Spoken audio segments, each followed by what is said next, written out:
प्रस्तुत करत आहोत मराठी भयकथा वाडा. लेखक गुणवंत सोनार म्हणजे मी स्वतः. चेतावणी: IBP व हृदयविकार असलेल्या व्यक्तींनी सदर कथा ऐकू नये. तरी काही अनर्थ घडल्यास लेखक त्यास जबाबदार असणार नाही. धन्यवाद. प्रस्तुत कथेतील सर्व पात्र, घटना, स्थळ काल्पनिक असून त्याचा वास्तवतेशी काहीही संबंध नाही. असेल तर तो निव्वळ योगायोग समजावा. तसेच सदर कथेचा उद्देश समाजात कोणत्याही प्रकारची अंधश्रद्धा पसरवणे नव्हे, तर ही केवळ मनोरंजनासाठी आहे. नुकतीच 9वीची परीक्षा संपून 4 दिवस झाले होते. मला उन्हाळी सुट्ट्या लागल्या होत्या. अखेर परीक्षेचे मोठे ओझे हलके झाले होते. त्यामुळे थोडा विरंगुळा म्हणून आता मित्रांसोबत कुठेतरी निवांत वनात सहलीला जावे असे वाटत होते. वर्गात माझे 2 मित्र होते, राहुल आणि अभय. दोघेही खूप जिगरी होते. आमच्या घरापासून 1 किलोमीटर अंतरावर एक वाडा होता. वाडा जणू एक स्मशान होते. ते अनेक वर्षांपासून तो वाडा बेवार स्थितीत होता.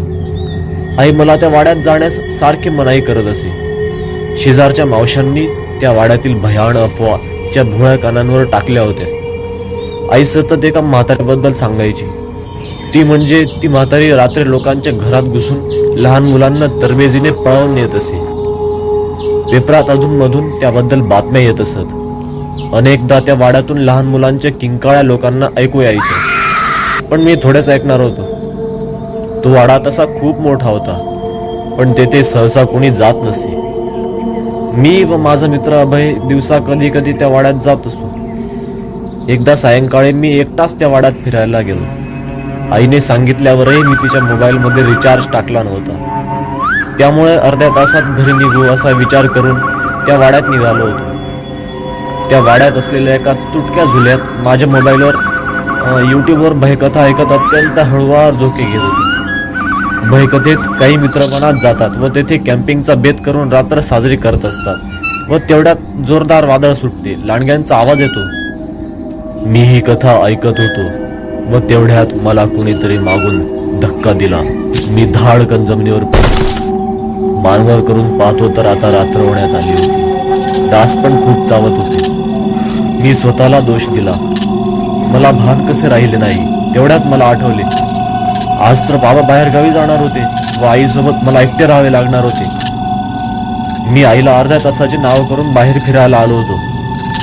पण आता हातातील घड्याळात पाहिलं तर रात्रीचे 8 वाजून गेले होते. मला कुणी धक्का दिला होता याचा विसर पडला व मी घरी जाण्याची तयारी केली.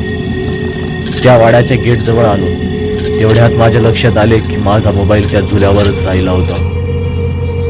मागे वळून पाहिले तर तो वाडा एक घनदाट जंगल भासत होता. मी जरा भित्रावतो, तरी नाईलाजाने मी मोबाईल घेण्यासाठी पुन्हा मागे वळून त्या झुल्याच्या दिशेने जाऊ लागलो. जवळ गेलो तेव्हा घरून आईचा फोन येत होता.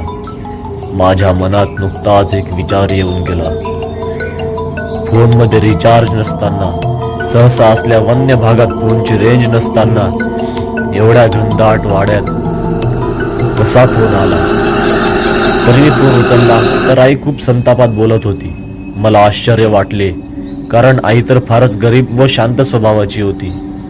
फोनवरील ती म्हणाली, केव्हाची फोन लावते, कुठे टवाळक्या करत आहेस?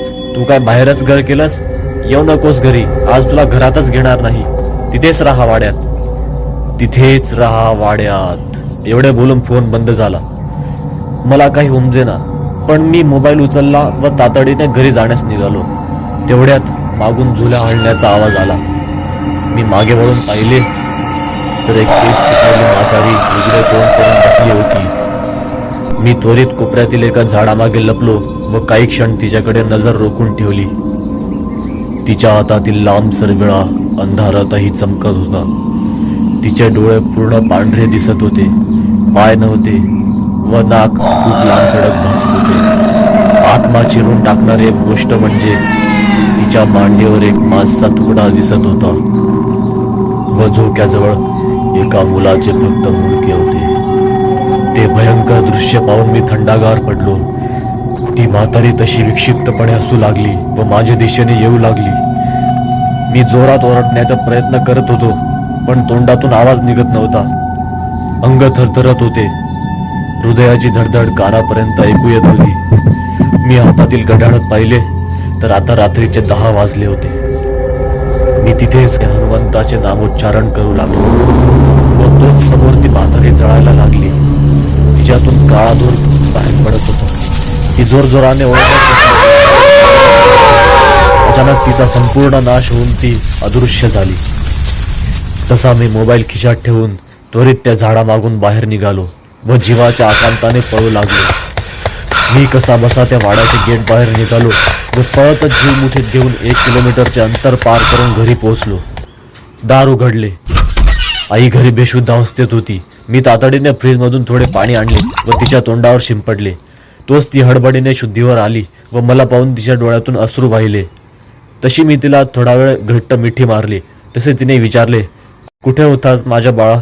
मी तुला किती फोन लावले पण रिचार्ज नसल्याने एकही लागला नाही. तसा मी थबकलो. काय? मग तिथे वाड्यात फोनवर? मला आश्चर्याचा धक्काच बसला. काय वाड्यात? आईने विचारले. तेवढ्यात मी नाईलाजाने सत्य ते सांगितले. त्यावर ती खूप घाबरली व पुन्हा रडू लागली. का गेला होतास रे तिथे? मी तुला मनाई केली होती ना, का करतोस रे असं? आईने कळकळीने विचारले. मला माफ कर आई, मी ते तुला उद्या सांगेन. तू जेवलीस का? मी विचारले. त्यावर आई विषय पालटून मला कुरवाळू लागली. बाळा, तुला कुठे इजा पोचली नाही ना? आईने विचारले. काळजी करू नकोस आई, मी सुरक्षित आहे, मी म्हणालो. मी स्वयंपाकघरात गेलो तर 2 थाळ्या जेवणासाठी लावून ठेवलेल्या होत्या. त्यात माझा आवडता शिरा होता. दोन्ही थाळ्या जशा तर तशा होत्या. ते पाहून माझ्या डोळ्यातून अश्रू वाहू लागले. मी त्वरित हात धुतले व माझ्या हाताने आईला पण जेवू घातले व मी पण जेवलो. तिच्या डोळ्यात तर मला पुन्हा भेटल्याची तृप्ती होती. भयकथा तात्पर्य देते. आई वडिलांनी मोठ्यांनी सांगितलेले सदैव ऐकावे. कठीण परिस्थितीत देवाचा धावा करून तत्काळ कृतिशीलता बाळगावी. आईची माया अगाध असते.